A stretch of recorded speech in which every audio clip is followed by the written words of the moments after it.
guys, mga idol, med pagmalambong.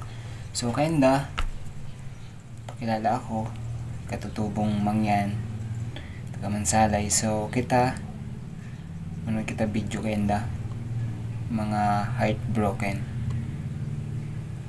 patingi kita ha. The main reason bakit tumigil ako, hindi ko na kinakaya yung pagpapanggap ko na kaya kong sumubay sa'yo.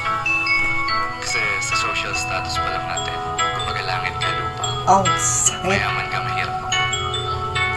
Oh, grabe. Ilang effort ko sa'yo nun, lahat ng ginagastos ko nun. It's either harder money from construction working, or inuutang ko sa mga tropa ko, or yun yung mga binibigay na consolation prices pag may bayad. Grabe no. Tapos pinakamasakit kasi yung inisip ko kagad yung negative na panghusga ng magulang ko, Oh, sakit. na pag nalaman na eto lang ako, pag hiwalay na tayo, so inunahan ko na.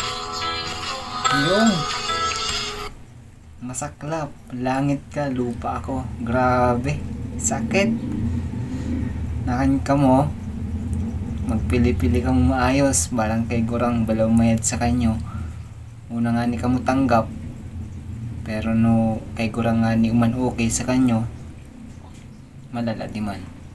Nakan pagpili, mayad, nagsabi nga ti gurangon, ay pagayos ka mo, bahala ka mo, no kamo uman makapili mayad, kamo di man timan supper. So ayan lang, salamat.